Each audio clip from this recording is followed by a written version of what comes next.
But yet in the state of New York, you have Steve McLaughlin, who's serving in his third year as county executive of Rensselaer County, who stood up to Cuomo on numerous fronts early and often. Rensselaer County is where Troy, New York is, right across Cuomo's backyard, right across the river there, right near Albany.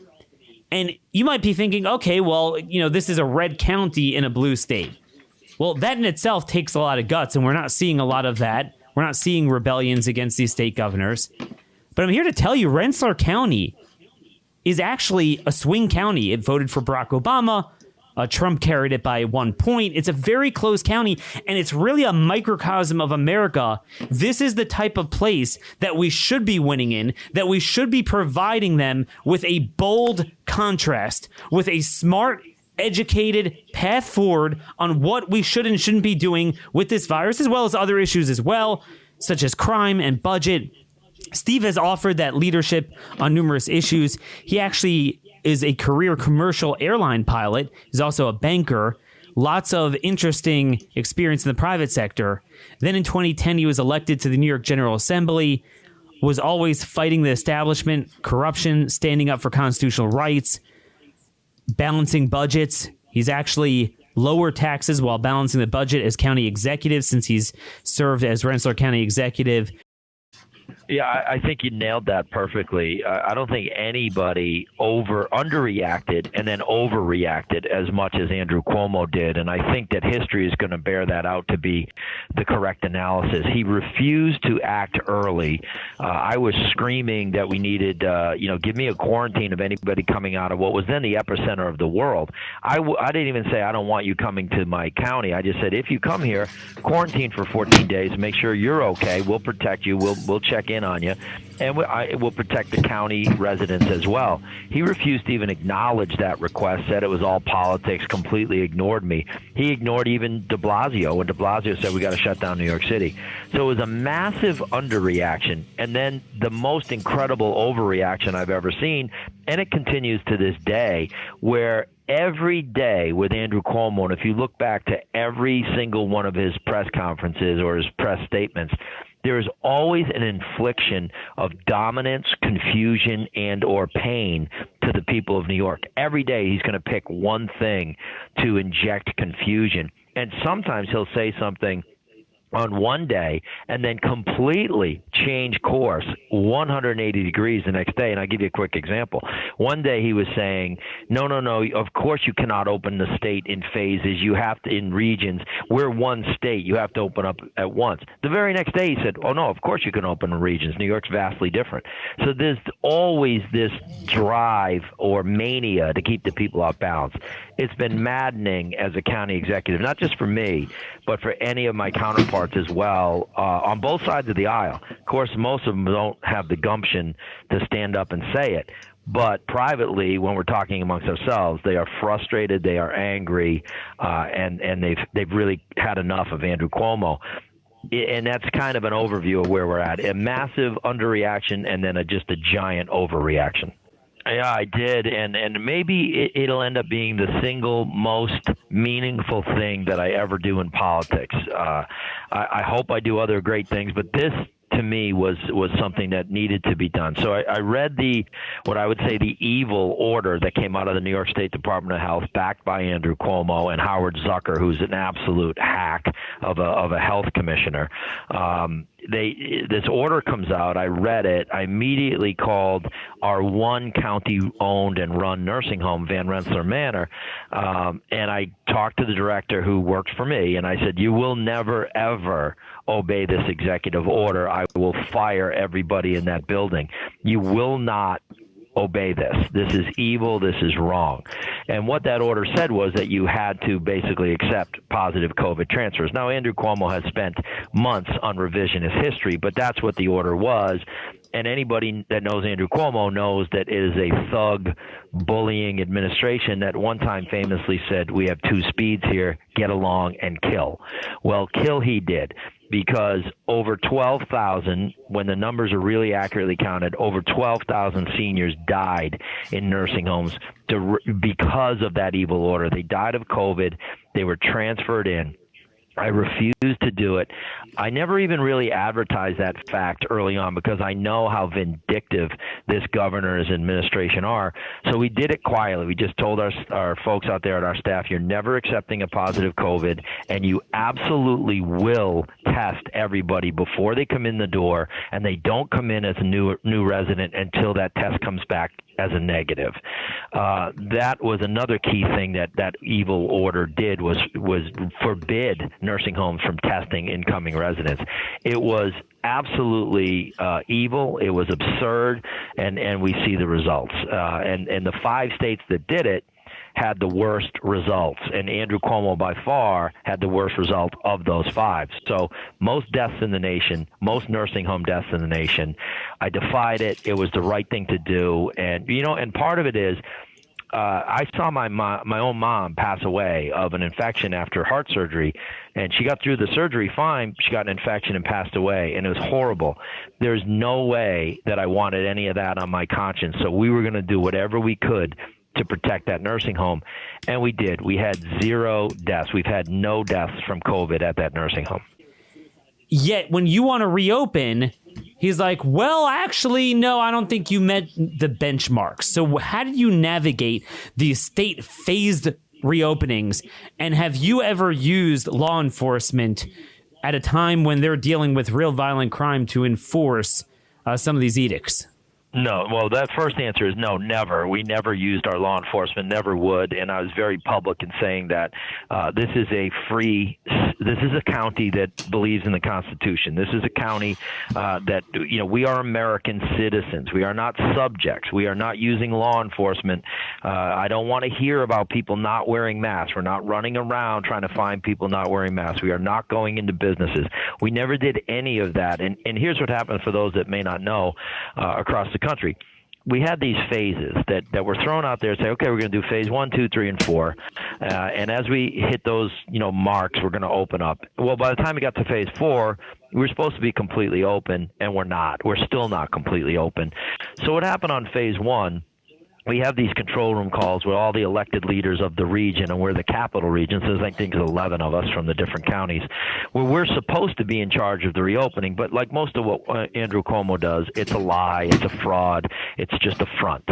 So we have these control room calls, and on the day, literally the day before we're supposed to open phase 1, we hear the counts. Okay, well, Albany County, you have this many in the hospital, and Columbia County, this many, and Rensselaer County, this many. Now, they said, well, you guys have had a little bit of a hiccup and a little bit of an increase, so we can't open. And they got to me, and I said, what are you talking about? You're off by, at that point, I think I had 11 in the hospital, which is nothing really in a county of 160,000. I had 11. But I said, they were counting me as like 19 or 20. I said, you're off by almost 100%. Then Albany County chimes in, yeah, you're way off on us. Literally, the state of New York could not count accurately the numbers, and here's why. They would call Albany Med and say, how many COVID patients? Oh, we have 50. Okay, that got counted against Albany as 50. Well, they weren't Albany residents. They may have been from various counties. So you see how that played out. They delayed us for 5 days on that opening. It would have been longer except for those of us like myself and some other county executives screaming at the state of New York saying, you are wrong. Those numbers are not correct. We know our numbers. Magically, like he always does, he doesn't tell the truth. A couple days later, he says, oh, the data's changed. The data didn't change. We just made them count the numbers correctly. Then we got to phase 2, and we're about to open, literally less than about 12 hours to go. He says, oh, no, you can't necessarily open. I need my international team of experts to review the data. One of those experts was you mentioned, the Imperial College of London. These people were off. They were saying 2.2 million Americans were going to die. That's how bad their analysis was. So suddenly, out of the blue, here comes these international experts, which nobody's ever seen or heard from. I think it's nonsense. But at that point, I said, I am done with your nonsense phases. And I told my county, open your doors. If you are not licensed by the state with a liquor license or a barber's license, something like that, if you do not hold a state license, open your doors. We are not enforcing any of this. The result of that was a lot of businesses emailing and calling saying, thank you, you saved my business. Thank you for doing that. Yeah, 25. And really, if you look at the 42 deaths we've had right now, almost every one of them is a nursing home. Probably 30 or 32 of the 42 were from nursing homes. And that's sort of, that's obviously been the tragedy, but that's where this virus attacks. But other than that, and by the way, everybody that's passed has had comorbidity or an underlying condition. So, and we, by the way, Rensselaer County, 8th busiest train station in the country. So there's a lot of back and forth between New York City and here, right through the Hudson Valley. So our result was really pretty spectacular, which is why it's so galling to sit here saying, well, wait, you said to flatten the curve. You said to stay home. You said to do all these things. People did that. And now he still refuses to open up as if we are his subjects, subjected to the whim of this dictatorial governor. It's exactly. You just nailed it so perfectly. I had the head of Albany Med on. Albany Med is just a great hospital in this area. Dr. McKenna, who is the CEO, came on my Facebook Live, and we were talking about this, and it's something I was talking about early on. If you go back and look at my Facebook updates on the Rensselaer County page, which I would encourage anybody to take a look, we were saying this for months, that the cost of closing, of staying shut down, far outweighs the cost of opening up. And Dr. McKenna came on and said, Steve, you got to open because you are killing people by staying closed, and you're killing a lot more of them. And that Denver study I saw today, I read it, we are seeing here in this county as many overdose deaths as we have had COVID deaths, and that's highly unusual. We got to the point where we are literally delivering naloxone door to door. If people call us, we will drop it off. The strokes, the cancers, the heart disease, what every doctor has said to me is that you watch, when you think you're past this, 6 months or so down the line, across the country, you're going to see an increase in deaths. And suddenly it's going to be, wow, he had stage 4 cancer and he didn't know it. Oh, geez, he had a heart blockage and didn't know it. So you're going to lose so many more people that would have been saved if they had gotten the care that they needed. We're seeing that play out. As another act of defiance that I did at our nursing home, our county-run nursing home, where I knew the folks were declining by not seeing their families. So I said, that's it. I've asked for a month for guidance from the state. They refused to act. We opened up outside visitation at our nursing home with sanitizing, with everybody wearing masks and everybody socially distancing. But we had to let these people see their families because they're going to decline and die. State called me every name in the book that this was a recipe for disaster, and 2 days later they did the exact same thing. So on multiple occasions now, whether it's me opening up campgrounds or me issuing the permits for pools or me saying, yes, we're doing outdoor dining, within days, Andrew Cuomo followed exactly what I did and tried to claim it as his own. Because leaders lead. That's what we're supposed to do when we're elected, is lead. Do the right thing for the people. It's not that hard if you use common sense and have some courage. Yeah, well, I think from my perspective, it was one of the things of being a commercial airline pilot that actually trained me for this, is the ability to analyze situations, analyze what you would say is an emergency, and make a plan that's logical, that's going to save everybody. That's essentially what a pilot does in an emergency, is you don't react in panic, which is what Andrew Cuomo did. You react in a methodical, logical way and get through the problem. So my training as a pilot seemed to pay huge dividends here. But what I would say that the folks need to do out there, because this is a very real problem, if those folks die, atrophy, and die of broken hearts, or they decline, they stop eating, whatever, melancholy, whatever it is, those folks are gone. And whether they passed away from COVID or passed away from broken heart, they're gone. And we have to do whatever we can to save them. We did whatever we can to save them at our nursing home, which is what the state should have done. They would have saved thousands upon thousands. We did that. Then it became, okay, now we have to have the human compassion and the logic to open up outside visitation while it's warm up here in the Northeast. Let them see their families. What the folks need to do, they have got to get on the phone to their state and local representatives and let them know. Don't send form letters, because we only read one of those. But if you reach out to us with the heartfelt, I need to see my mom, I need to see my dad, they're declining, those things resonate. If anybody in elected office cares, that's going to resonate with them, and they should engage and say, look, you've got to open this up. And that's what we did. We forced the governor's hand and really essentially made him open up visitation in New York. Still way too draconian on the way they're doing it, but at least there's some avenue to see some folks. Yeah, the one thing that Andrew Cuomo did, and most of these governors have done, is successfully scare people half to death for no real reason, no logical reason. But what was happening here, as he was in his panic mode, he began shipping people upstate literally just to die. They were coming up in helicopters 2, 3, 4 times a day here to Rensselaer County, and then other counties as well. Same thing, not just here. All over the state of New York, they were flying people out of New York City, and within 24 to 48 hours, those folks had passed away. I think maybe one of them got out of the hospital here that came up from New York City with COVID. The rest were really sent up to die. I believe that enabled and helped spread this statewide. We did not have our first positive here in Rensselaer County until March 17th. Shortly thereafter, here come the helicopters, and whatever spread we did have, which was minimal to be sure, but we got spread, and I think that the bringing in of people that were positive COVID and very, very sick. These were not folks that were, kind of sick. These were very sick people brought up here to die. It made no sense other than it did enable the spread. And it was, it was tough to watch and tough to see. But at that point, he was in full-blown panic mode because he was listening to people that really didn't know what they were talking about. So the sad part of that is the result is New York leads the nation in death, and it's not even close. It's completely mind-boggling, and watching the Andrew Cuomo show for the past couple months, and now the audacity to write a book when he had the worst response of probably anybody in the world. I'm looking at this saying this guy lives in an alternate reality, because he, if you really critically look at what he did, it was a complete disaster. He did everything at the beginning kind of exactly the opposite of what common sense would tell you to do. And a classic example is refusing to lock down New York City for 2 weeks would have really done a huge service to the country, let alone the state of New York, where he enabled the spread statewide. It would have done a huge service to the country, because you think how busy LaGuardia and Kennedy are. People are in and out all over the country all the time. He completely refused to act on that. He opposed the cutting off international travel.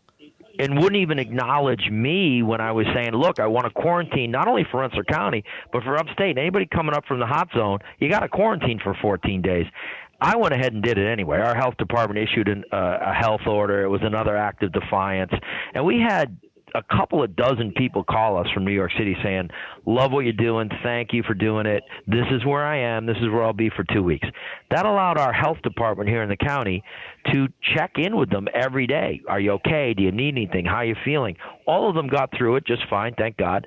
And we don't even know if none of them really turned up positive, thankfully. But that's all we were trying to do, is protect not only the folks that came here, but protect the county. Andrew Cuomo refused to act. And anybody listening across the nation, you've got to really look at this guy. This guy is an abject liar his entire career, and this reality that he tries to spin out there, like he did the other night during his speech at the DNC, is so disconnected from reality. And anybody in New York that is right thinking will tell you this guy's out of his mind. I've been saying that for 10 years.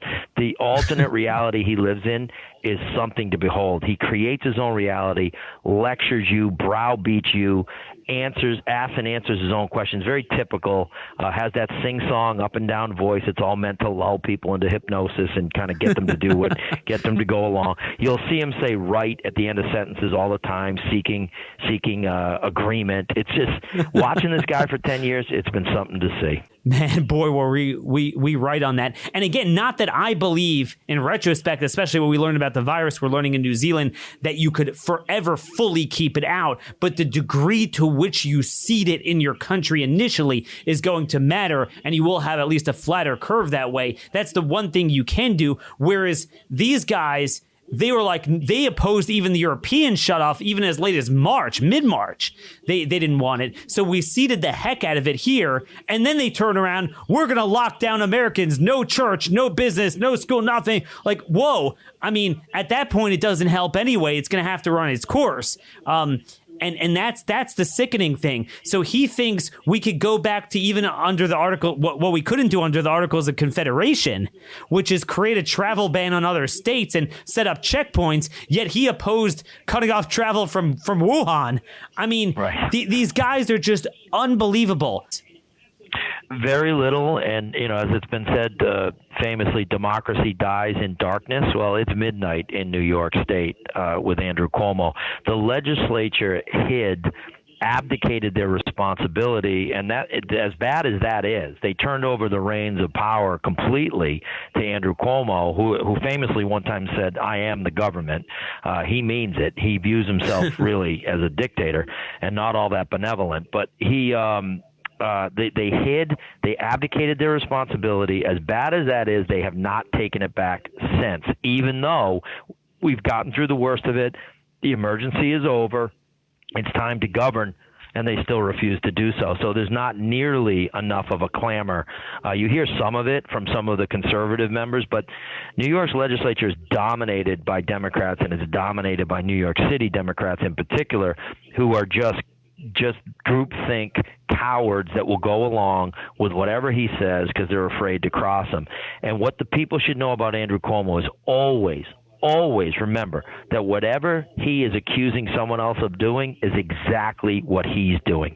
He has taken the ball and he's run with it, and he will not give up power until this legislature takes it back from him. Well, part of it is, I will say probably part of it is having a pretty strong personality and being pretty firm in my beliefs, knowing that I'm trying to do the right thing. As I said earlier, do the right thing for the people.